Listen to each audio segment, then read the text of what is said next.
But speaking of talking about stuff, should we talk about the thing, chat? Should we talk about the thing? This is the extra topic for today, because I kind of feel like this would be a good idea, since we have this lovely Nobunaga's Ambition style Sengoku era battle map is about Sengoku era characters in Fate Grand Order, and who else could potentially get added, and why it would be interesting to add those characters, and who they are. And I figured I'd add on top of that just a little pop culture factoid about each of them, because that stuff is just fun.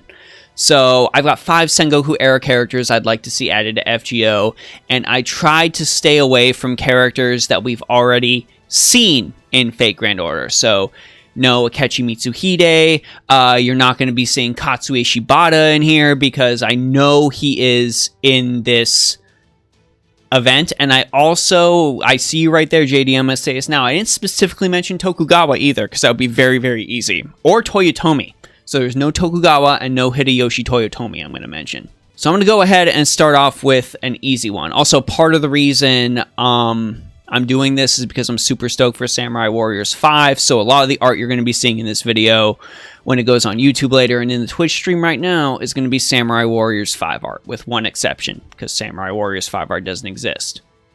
So this is the first character from the Sengoku era I would love to see in Fate Grand Order. And this is Magoichi Saika. Fun fact about Magoichi Saika is that Magoichi Saika is not one dude. So we've already got potential for characterization in there. Which Magoichi Saika could it be? Suzuki Magoichi, better known as Saiga Magoichi or Saika Magoichi, was the name given to the leader of the Saika Ikki. So the Saika Ikki were people in Sengoku era Japan who provided arbalests to the militaries. They were like arms manufacturers. So that's why in popular culture you see Magoichi Saika with the guns everywhere. The best known is probably Suzuki Shigetomo. He was the one who supported a resistance against Nobunaga Oda. That's probably the one you see get thrown around the most. But there is also mention of Suzuki Shigetomo, who was one of the later characters. He fought alongside his father during those riots against Nobunaga, and then he eventually ended up becoming one of Hideyoshi Toyotomi's generals, and he eventually ended up joining the Dante clan after the Battle of Sekigahara. So he had the third one, actually the lesser famous one, had the longest military career, and he ended up actually dying of natural causes at the age of 83. For a fun, oh, I'm sorry, Dave. I hope to see you later. Thanks for stopping by. A fun little pop culture fact about Magoichi Saika is he is a playable character in Pokemon Conquest, which is a game I highly, highly recommend playing. It's like a top-down strategy game, sort of like a Final Fantasy Tactics style, where you play as samurai generals and their Pokemon. His Pokemon is Grovyle, and he later evolves into Sceptile, and he is a heavy womanizer in this game. So, Magoichi Saika could have potential as an archer, could have potential to fire guns just like Nobunaga, give him some sort of cannon like is featured in here. I really think he would be a fantastic addition to the archer class. But now, of course, we got to move on to our next pick. And our next pick is this man right here. Now, this man right here is someone who Nobunaga would know very, very closely. This right here is the Samurai Warriors 5 design for Nagamasa Azai. You got it, JD. Nagamasa Azai. So, Nagamasa Azai was a daimyo of the Sengoku period who was the brother-in-law and enemy of Nobunaga. He ended up marrying Nobunaga's sister, Oichi. And he became one of Nobunaga's enemies in 1570 due to the Azai alliance with the Asakura clan. And he fought against Nobunaga in some major battles, including the Battle of Onagawa. Nagamasa's clan was destroyed in August of 1573, and when Odani Castle was being sieged, he committed seppuku. and Oichi ended up going back to Nobunaga. So, yeah, poor Azai. He is presented in Samurai Warriors as like an all-about-justice character. This is a reported rumor, but this could also be touched on FGO and is a real weird, interesting factoid. It's been reported that Nobunaga had the skulls of Nagamasa, Hisamasa, and the leader of the Asakura clan lacquered so they could be used as cups. But there is no veracity behind this claim, and a lot of people speculate that this was just a rumor spread to heighten Nobunaga's reputation as the Demon King. And my pop culture factoid was actually just straight up what I mentioned about Nagamasa and Samurai Warriors, being depicted as an extremely honorable man who will stop at nothing to ensure that his notions of justice are enforced throughout the land. There would be such amazing, like, talk and backstory about Nobunaga and Nagamasa's relationship. There'd be lots of conversations for them to talk about Oichi. It would be insane. They could even talk about the lacquered cups thing and whether or not that was actually rumor. There's just a lot of potential for characterization, including Nagamasa and FGO, so that's why he is one of my picks. Yup. It's Yasuke. Definitely need to see Yasuke in FGO. Yasuke's resurgence in popularity gotta be in here. Kind of weirded out and disappointed in Samurai Warriors that he fights with fists, just because I don't really like the fist punchy characters. But I'll play him anyways, I don't really give a crap. That is a minor complaint I have. So who is Yasuke? So there's a bunch of different claims about Yasuke.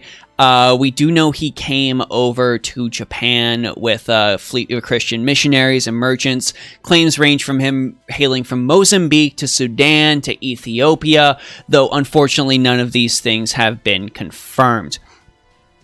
And this actually shows up in the Yasuke anime series on Netflix, and it is straight up accurate, taken from historical records about Yasuke. When he was presented to Nobunaga, Nobunaga thought that his skin was colored with black ink. So Nobunaga had him stripped from the waist up and went to scrub his skin because he didn't believe that a man should be left to be that dirty. So that is legitimate. That is a legitimate thing. Yes, there's a ton of mystery around him that will make him an incredibly interesting character in FGO. You are absolutely right, Musaki. Because there is, of course, when Nobunaga ended up dying, when Akechi Mitsuhide actually captured Yasuke, it is said that when they were going around executing Nobunaga retainers, and this is a very unfortunate and upsetting part of history, Akechi Mitsuhide said that Yasuke, because of his build, that he was not a human or a samurai, he was more of an animal. So instead, he should be given back to his masters, the Christian missionaries, and it is hotly debated whether or not he actually was handed back, or if he was able to manage to escape and live out his life as seen in the Yasuke Netflix anime series. We unfortunately just don't know. But there's a lot of awesome, interesting stories that could be written based on Yasuke's time after he ended up serving Nobunaga. I know, it's strange. A lot of people thought for a long time that Yasuke was just made up rumors, hearsay, but then they ended up finding actual writings about him, actual historical texts. So he was real. It is actually indisputable. For my little other pop culture thing he shows up in, Yasuke does show up in Neo, where he is manipulated by Edward Kelly, the enemy of the game, into trying to revive Oda Nobunaga, reason being that if he ends up reviving Oda Nobunaga, then he can actually be granted the full title of samurai. Though, of course, the bad guy just wants to revive Nobunaga to use him for his own ends. But Yasuke is also very interesting in the game Neo, and if you're fine with hard games, I recommend checking that out as well. So yeah, Yasuke definitely should be in FGO. I would definitely like to see him, if not a saber, then maybe fighting with a Naginata or something like that. I think he can make an excellent Lancer addition. just because I've seen, like, in Civilization, especially while I'm playing as the Zulu, those traditional, like, spears and large shield weapons, I think that could be a fantastic combination, sort of a melding of two different cultures. Yasuke in his huge samurai armor, using the traditional spear from the continent where he originally came from. I think that could be a very, very interesting way to handle a Lancer, or maybe even if you wanted to do it a ruler. Maybe he doesn't want the Grail. Maybe he just wants to fight alongside Nobunaga again. You could go with either of those things. Alright, let's move on to the next one. I'm so happy that I saw so many people in the chat stoked about Yasuke. Dante Masamune. There he is. I had to use the samurai Sengoku Basara art. Rest in peace, this series in the West. Really wish he had gotten a fair shake. Dante Masamune was a regional ruler of Japan's Azuchi Momoyama period through the early Edo. He was the heir to a long line of powerful daimyo in the Tohoku region and went to found the modern-day city of Sendai. Masamune was an outstanding tactician, and he was made all the more iconic due to his missing eye. Masamune was often referred to as the Doku Ganryu, or the one-eyed dragon of Oshu. I'm sure a lot of you have seen him in Samurai Warriors, wielding a sword and a gun. Sengoku Basara, of course, with his Wolverine Claw 6 katanas, which are incredible. He has just been rule of cooled into the end depths of popular culture.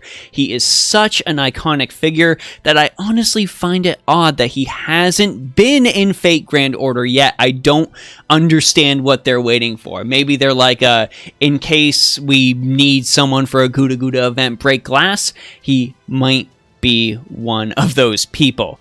Yeah, it did take him very, very long, you're right, Egg. It took him so long to unite the North that Hideyoshi had already taken over most of Japan by that time.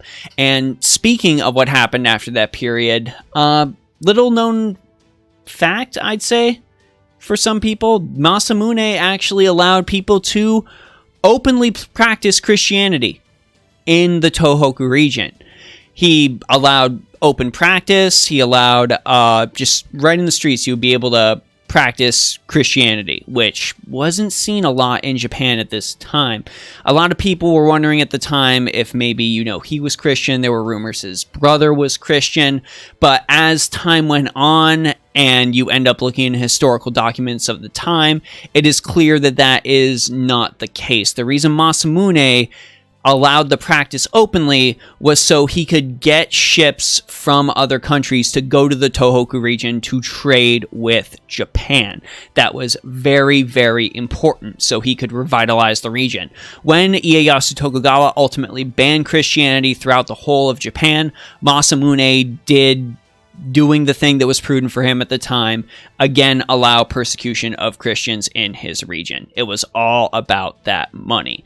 Something to consider. For my fun pop culture factoid about Dante Masamune, his iconic helmet was the inspiration for Darth Vader's helmet in Star Wars.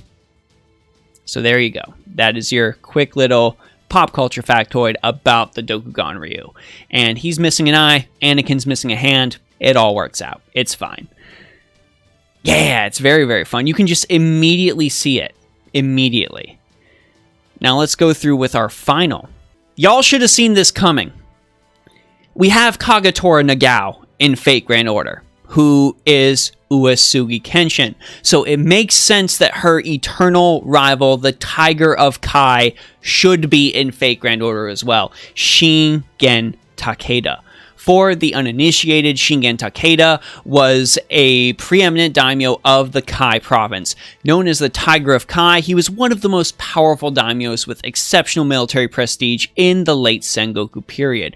Shingen had been a warlord of great domestic skill and competent military leadership. After conquering Shinano, Shingen faced his rival Uesugi Kenshin of Enchigo. The feud between them was legendary, and they faced each other on the battlefield 5 separate times at the Battle of Kawanakajima.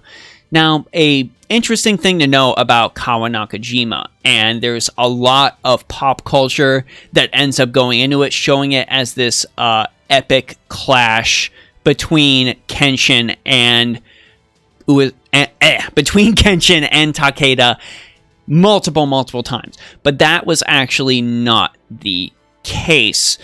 So there were 5 separate battles at Kawanakajima, and the first 3 were very controlled skirmishes. There was no single odd attempt to attack the other army. It was basically all these 2 groups staring each other down across a river, waiting for something to happen at these battles. But at the 4th battle of Kawanakajima, Uesugi Kenshin ended up charging through Takeda's troops and engaged Takeda in single combat.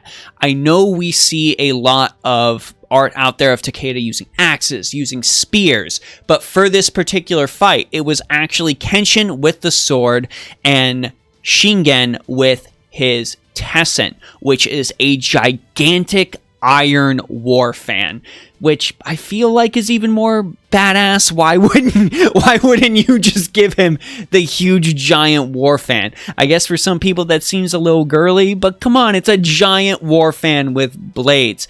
And yes, Darth Decisive is right for this one little bit of pop culture trivia. He did have Groudon in Pokemon Conquest. But that is actually not my own little bit of trivia about Takeda Shingen and pop culture. My Shingen pop culture info is that there is an anime out there called Oda Cinnamon Nobunaga. And in Oda Cinnamon Nobunaga, Shingen is reincarnated in modern day Japan, not as a giant man befitting of the Tiger of Kai, but as a Pomeranian named Lucky, cared for by Nobunaga Oda. So if you've ever wanted to see an anime with Takeda Shingen as a Pomeranian, that is the one to check out. So there you go. Those are my 5 characters I would love to see in FGO from the Sengoku period. Now, of course, I need to chuck it to the chat. Who do you all want to see? I want to know.